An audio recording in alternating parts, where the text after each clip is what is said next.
lineup. They do change the team that drew at Old Trafford with captain Reece James dropping to the bench as Marc Cucurella comes into the back four at left back. Enzo Fernandez left out again as Lavia partners captain Moises Caicedo. Cole Palmer is fit enough to play. Nicholas Jackson makes his 50th start for Chelsea. Fullbacks flanking Saliba and Gabriel. Declan Rice fit enough to return to their midfield as Marino drops out, and captain Martin Odegaard back for his first Premier League action for 2 months with former Chelsea man Kai Harvetz starting up front. We can hear from both of the managers. They've been talking to Patrick Davison. Well, Mikel, lots of good news on that team sheet. Martin Odegaard starts and is captain. How much have you missed him, and can you expect him to get up to full speed straight away? Well, obviously that's what is in the team sheet. First of all, thank you to the medical staff, all the physios, everybody involved, because they really put a hard work to get him back as quick as possible in the best condition, and Martin as well, because we expect it to be a bit longer, and here it is. Good news. Reece James drops to the bench. What can you tell us? Is that tactical, physical, fitness related? No. It's just back. He played all the Premier League game, and today we took a different decision, but the reason why it's just a tactical decision. And another thank you to the medical staff over Declan Rice. How well have they done? What lengths have they had to go to get him ready? And what lengths has he had to go to himself? Yeah, for sure. You know, players pushing to play big games is always something critical. We know that in the league. The medical staff, again, thank you so much. And now it's about putting in a team that is going to perform and earn the right to win the game. Does he play with a broken toe? I don't think that ever got confirmed. Can you do that for us now? No confirmation. Cole Palmer's obviously recovered from his knock. Is he 100%? When did you sort of realise that he'd be okay for today? No, he's okay. Fortunately, he's okay. He's 100%, and he already trained with us, I think, Friday, so it's okay. How big is the test today, Mikel? Yes, a big test. Obviously, we know the league table, what it says, and the parity that is at the moment between the two teams, and the necessity from both teams as well to win the game. So here we are. Well, it certainly is an intriguing game, isn't it? And two high-quality midfields on display here at Stamford Bridge as well this afternoon. Just how back? Oh, huge. Yeah, huge. I think he's world class. I think world class used very loosely. I think he's a phenomenal footballer. I think it works for Saka as well, because he takes people in. It will give Saka a one-on-one instead of keep on getting doubled up. He makes things happen. The one thing I would say with Arsenal in this, yeah, he's got to play. They're 10 points. They're 10 points behind. For me, I think they've got to win this football match today. You've got to play your best player. This is Arsenal's best team. This is their strongest possible team they can play today. That's out there. You know, Patrick just went to Arteta. Big challenge for you. It's a big challenge for Chelsea. Chelsea are at home. You know, spent a lot of money. They're playing against a team that have run Man City. More. Always had the physicality, the attributes to deal with it. But he came from Ecuador as a young lad. He had to take a little bit of time just to settle into the UK, settle into the intensity of the league. But he always had the capability. He's a fantastic team player, I'd say, very intelligent. But he's got the physical capability to be able to deal with the big spaces that sometimes I think as a midfield player in the Premier League you need. I think it's a slow start for him at Chelsea because Chelsea as a team are going through a lot of transition. So he's one of those players that needs the team to function well to get the best out of him, like most do. But he's not that guy that's going to do something off the cuff and wow, you know what I mean? For £100 million, you're looking at something a bit more than that. But in terms of doing what the team rather than Enzo Fernandez. Yeah, last week at Old Trafford, I must admit, but he has done ever so well. He's very good on the ball, he looks comfortable, and it must be a joy to play alongside someone like Caicedo, who we are now seeing the Brighton Caicedo. I think we can all agree with that. But he's a bit more, he'll get licence to go forward with it. But you'll also see Caicedo do that at times. But they've got a nice balance, great energy, win the ball back, it'll be hard to play against. Graham, what do you think the thinking will be on Cucurella rather than Reece James? He's gone with Gusto and James either side in recent weeks. Well, Maresca likes to build up with a three. So he's got the 3 and the 2, which is Lavia and Caicedo, and I think he'll use Cucurella to deal with Saka. Allow Gusto then to play more advanced, maybe in the sort of right half space alongside Cole Palmer and threaten the back line there. So I think that's the thinking. I think it's a huge decision, and it's a decision you can only make when you're in a one-on-one situation. He's a rash, he's hard to beat. But for Reece, he'd be like, I'm the captain of this team. That's a really tough pill to swallow. But it just shows you where the manager is right now. He's got the confidence, the authority with that team, and he feels this is the best way to get a win. Might we see more of Bukayo Saka, though, from an attacking perspective, because Odegaard is back in the Arsenal team and making that left-back job even harder? Oh, 100%. There'll be a lot of 1v1 today that Cucurella will have to cope with, and he did do that for Spain against Saka. He will have to do that, but it's different. Premier League. Odegaard comes inside. He's such a clever player, and he'll open it up for him. This is a difficult game for Chelsea as well today. You know, before I thought Chelsea maybe just edges, but this, as I say, this is Arsenal's best team today. Big by the manager. They'll be asking, why is our captain not playing? They do ask a lot of questions, don't they, Graham? Sometimes. He has. Yeah, Michael? Well, yeah, and looking at those stats as well, it does feel about right. Visually, it felt right. It was actually quite a good game. And for a 0-0, it was a very good game. A couple of good opportunities, a couple of big missed chances, a goal that was... And he doesn't do that. He's under a slight bit of pressure. As you say, he's in there a long time. It's not like he's arriving. He gets a good look at it as it comes in. Standing in there, can't be offside, and then... Yeah. It's just poor technique, Frank. Yeah. You look at it, he's not actually looking at the ball coming onto his forehead. You see it there, Mike? He's actually pushed his head down, so he's come off the top of his head, Steve. All he's got to do is let that hit the forehead, that goes in. To me, that's just a total lack of desire to score. You know, some people live for scoring. If that was, you know, well, you three Haaland or yeah, any of these guys, that is just in front of you. To score a goal is the greatest thing. Do anything to score. Take it in the face, do anything. But you watch that ball until the very last second. But, you know, I'm just... Don't really... You, as I say, you let it smash you right in the face, right in the nose if it needs to, but that's going down. That's going down, and you hurt maybe for a few seconds, but you soon forget the pain. Yeah. That's a lack of wanting to score for me. Interesting. There was a line there, but I'll leave it. Martinelli, what do you think in terms of his finish? Again, it's the kind of finish that, you know, Arsenal, like I said, they're going to press, they're going to try and get this kind of situation. They've got it perfectly. When the ball does finally get to him, this is a side foot is not the finish here. This is a laces driven low straight through the keeper. Laces. He's hit it at perfect height for the goalkeeper with the side foot. The goalkeeper should have no chance.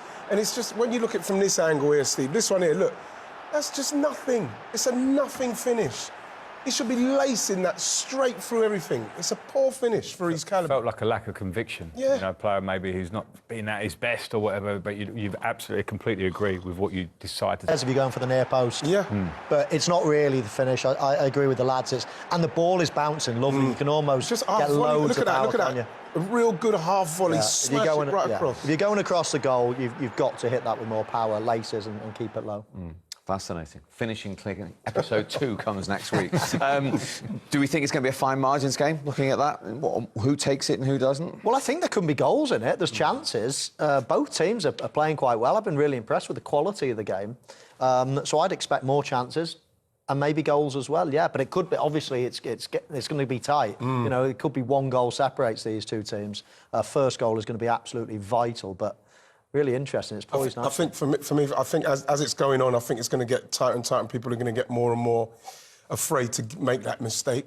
I think it's going to be a one goal either side. This one, I think it's two London rivals so far after the first half. Statistics 3 apiece on target, possession pretty much even as well, but that big chance just slipped from Arsenal's grasp in those final moments. Odegaard back to try and navigate his side through this, and a good Chelsea response in the end. Pedro Neto with his first Chelsea goal. Mark Cucurella. Overall, Pedro, does it feel like a good day? No, in the end, we wanted to win, but we had a hard work in front of us. We know that they are a good team. I think we came to the game to win it. Of course, we are not as happy as we wanted to be, but we don't want to lose as well. It's a good point against a tough team. Yeah, Mark, I said it was hard fought and tactical. What was it like to play in? Yeah, I think same that Pedro is a tough game. They play each other with the same ideas for a long time, but I think today we play well. For sure, we want to win, but I think we draw. We need to keep going this way. I think we are doing well the thing, so we need to stay in this way and try to push more. Yeah, and I wanted to ask you both about your respective battles. Pedro, you with Ben White, you were booked. And I hold the game when we should. So it's in terms of like reading the game and this kind of stuff, and I think we did really well. We had some moments that we could done better, but I think, like Mark said, we did a really good job, and we want to improve and continue to at this level, because I think the consistency is the important point. And then tell us about that first Premier League goal for Chelsea, because then that comes when you switch to the right. Oh, I'm really happy. I'm really happy to help the team. Like I said, this is a group that works really hard every day. So I am one more to help the team, and I'm really happy. And Mark, just tell us about your battle with Saka. Feels like we've seen quite a few of those over the last few seasons, and perhaps most people would agree you got the better of him today. No, I think he's a top player. We play like a lot of times in front of each other, but I think I try to do my work. I think he wants to do his work, so it's a good battle, and hopefully we can do more of this. What is the secret against him? What do you need to do well personally? Marco Cucurella. No, I don't know. I try to try to don't give space. I try to be always close to him. We know he's a special talent, so I try to do my work, help my team. I need to do my job in the pitch. So I think today I try to do the best of me, and we give one poison. We need to go. Yeah, and you joked he needs to be Marc Cucurella. You obviously need to be Pedro Neto. Do you feel like you're growing into that Chelsea shirt? The performances are getting better and better? Yeah, like I said, I work every day to improve it, and I'm trying to get to my best and continue, so it's what I will continue to do. OK, well, player of the match, named by your old friend Gary Neville, Marc Cucurella. No, thank you, Pedro. Thank you, Pedro. I don't know what to say to that, do you? No, I think we see where we are. Play, guys. Thank you very much, guys. Well done, Pedro. Well done. Thank you. Almost speechless, Marc Cucurella at winning the Player of the Match award. But they have got a point, Graham, against top opposition. They've been beaten by Manchester City. They've been beaten by Liverpool. The only 2 defeats this season so far. Do you think it is a sign of progress that they did manage to find a way back against top opponents today? Yeah, I do. And over the course of the game, I don't think they deserved to lose. They deserved something from the game. It was a hard-fought match, and delighted for Marc Cucurella because he's had a tough start to his career here at Chelsea. Came in with maybe a high fee, and at a time where the team probably wasn't functioning as well as maybe certainly what he was used to. And he had to take some stick here. If the results aren't going so well, you want to do as much as you can to have the crowd with you. But it was obvious that there was a real dislike for Marc here. So it goes into your thinking about whether to put him in. I remember we played him against Borussia Dortmund in the Champions League, and he was amazing. I think he was man of the match. But so it's a credit to him. He's got the character. You're not going to get a better person in terms of how he is with the teammates, how good he is around the club, around the place, and how he fights every single day. That performance against Saka requires an intensity and a commitment every single day, and he's rewarded for that. When he first came into English football at Brighton, did you see this development, this player who was going to go on and win European championships? No. I think that if we have to be honest, I mean, I think we paid 20 million or something for him, less than that. And if you're going to turn that over in a space of 9 months to 60 something million, and just came into the team at Brighton, he solved some problems for us in terms of balance on that left side. But his personality is infectious. He's a real good character around the team. He's got fantastic intensity. Not many players can go one-to-one with the likes of Saka and deal with him physically, and Marc does that. And then I think he's progressed his game. I think the Euros was great for him.